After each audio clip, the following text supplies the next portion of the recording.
거의 하루가 멀다 하고 전세 사기가 많이 나오는 것 같은데요. 이런 게 잘 기재가 되어 있는지 반드시 체크를 하셔야 돼요. 한 번쯤은 여러분들이 의심을 해볼 만하다. 집주인이 돈을 간혹 가다가 안 돌려주는 경우가 있어요. 이런 경우에는 어떻게 해야 되냐?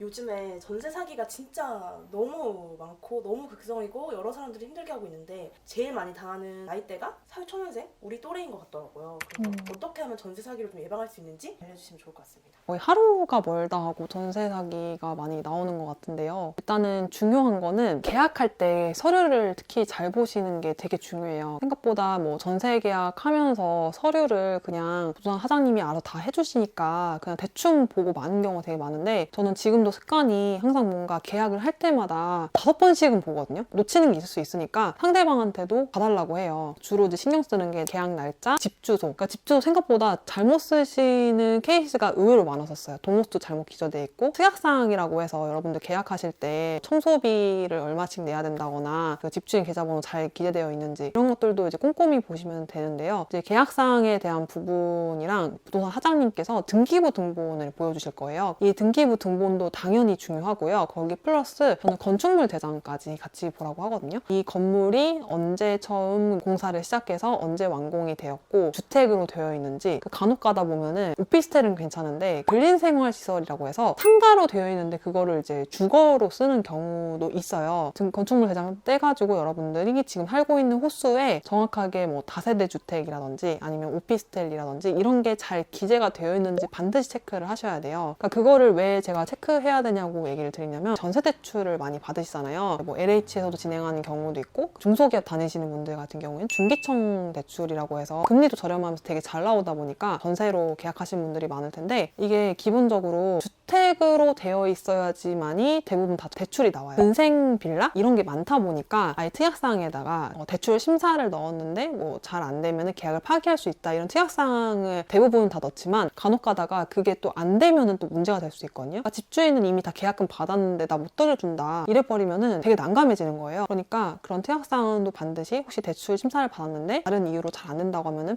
파기할 수 있다라는 조건도 꼭 넣으셔야 되고요. 건축물 대장 뗐을 때 혹시 일반 건축물이 된 적이 없는지도 반드시 꼭 확인을 하시는 걸 추천을 드립니다. 그런 거에 대해서 근데 아예 볼 줄 모르는 사람들은 그 단어나 이런 것도 엄청 어렵게 느껴질 것 같은데, 이런 거 공부를 어떻게 하셨는지? 유튜브 영상도 되게 잘 되어 있는 경우가 있고요. 저는 이제 그 용어 자체가 중요하다기보다는 그게 어디 위치에 있는지를 여러분들이 잘 파악하고 있으면 도움이 된다 생각하거든요. 보통 일반 건축물 같은 경우는 떼보시면 상단에 맨 위에 오른쪽에 노란색 딱지처럼 이렇게 붙어 있어요. 그게 이제 일단 있는지 없는지도 잘 보시는 게 좋고요. 그 다음에 대부분 중요한 내용들은 첫 페이지에 많이 나와 있거든요. 중간에 봤을 때 거기에 다세대 주택 아니면 다가구 주택, 주택이라고 무조건 적혀 있으면 괜찮아요. 뭐 이제 오피스텔인 경우에 이제 오피스텔이라고 적혀 있거든요. 근린생활시설 이렇게 되어 있으면 한 번쯤은 여러분들이 의심을 해볼 만하다. 웬만한 사고는 대부분 다 방지를 할 수 있을 거라고 생각합니다. 이미 전세 사기를 당했다, 혹은 지금 내가 살고 있는 집에 등기부 등본과 건축물 대장을 떼어봤더니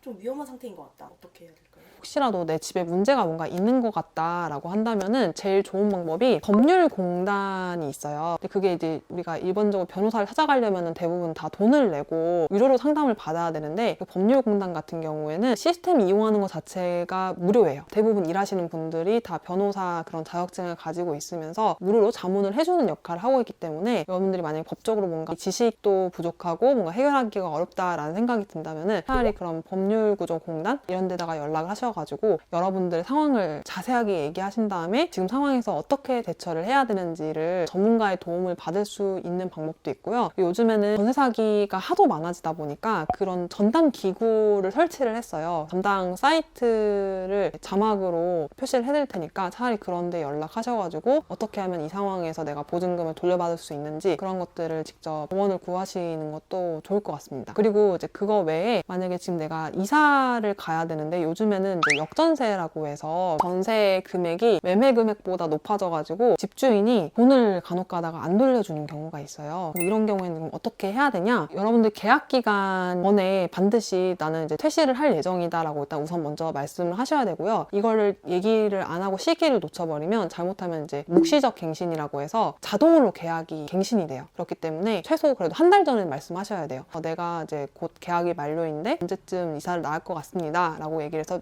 미리 사전에 조율을 하셔야 되고요. 그렇게 했는데도 불구하고 이사 당일날까지 집주인이 보증금을 돌려주지 않는다 하는 경우에는 일단 제일 중요한 게 내가 지금 살고 있는 집에 전입이 보통 되어 있잖아요. 이거를 빼시면 안 돼요. 빼지 마시고 그 전에 그 계약 기간이 한 달이 지났는데도 보증금을 안 돌려주면은 제가 등기부 등본 얘기 드렸는데 그 등기부 등본에다가 내 이름을 올릴 수가 있어요. 내 계약 기간 그리고 내 이름, 임차 내용을 등기부 등본에다가 올릴 수가 있거든요. 그러니까 어려운 표현으로 임차권 등기 명령이라고 하는데